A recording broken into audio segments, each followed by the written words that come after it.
अपराधी चाहे किसी भी शहर में छिपा हो, कितनी भी चालाकी से अपना नेटवर्क चला रहा हो और अपने पीछे कितनी ही परतें खड़ी कर ले, पुलिस यदि एक बार ठान ले तो वह केवल सामने दिखाई देने वाले आरोपी तक नहीं रुकती।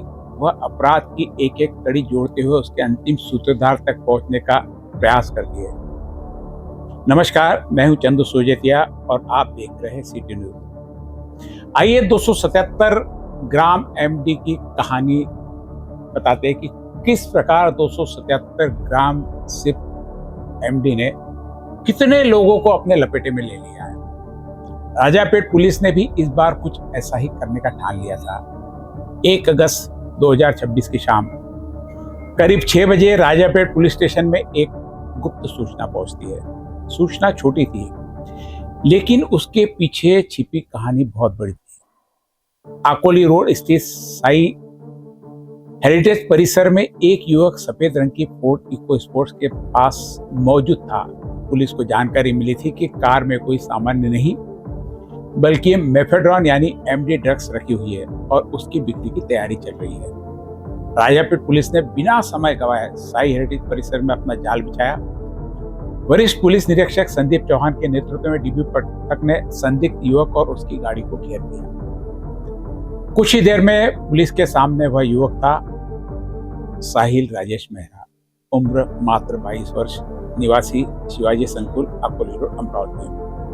पहले उसकी तलाशी ली गई, इसके बाद कार की जांच की गई और यहीं से कहानी का पहला रहस्य खुला। पुलिस ने आरोपी के कब्जे में कथित रूप से 277 ग्राम मेफेड्रॉन यानी एमडी ड्रग्स बरामद की।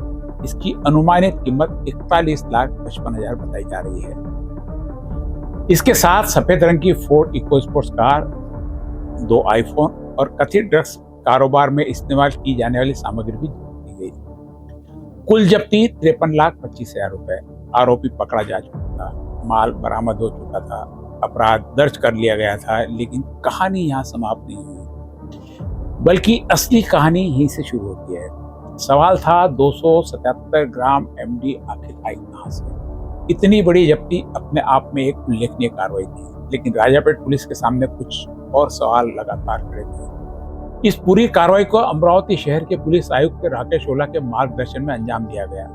मामले की गंभीरता और इसके पीछे एक बड़े अंतरराज्यीय ड्रग्स नेटवर्क की संभावनाओं को देखते हुए पुलिस आयुक्त ने जांच को केवल 277 ग्राम एमडी की जब्ती और स्थानीय आरोपी की गिरफ्तारी तक ही सीमित नहीं रखने के निर्देश दिए।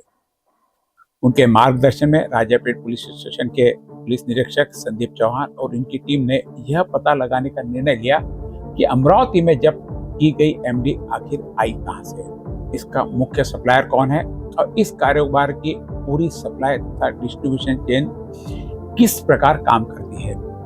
यहीं से इस जांच ने एक नया मोड़ लिया।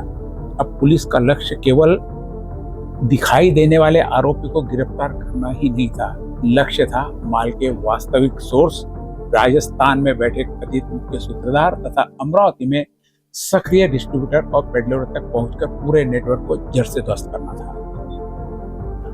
पुलिस आयुक्त राकेश ओला के मार्गदर्शन में आरोपी से पूछताछ शुरू हुई। उसके मोबाइल फोन संपर्कों की पुरानी यात्राओं की कथित लेनदेन की एक कड़ी जोड़ी जाने लगी। हर जवाब पुलिस को एक नए सवाल और एक नए चेहरे तक पहुंचा रहा था। जांच धीरे धीरे अमरावती से बाहर निकल रही थी और फिर पुलिस का एक नाम मिला, राजस्थान।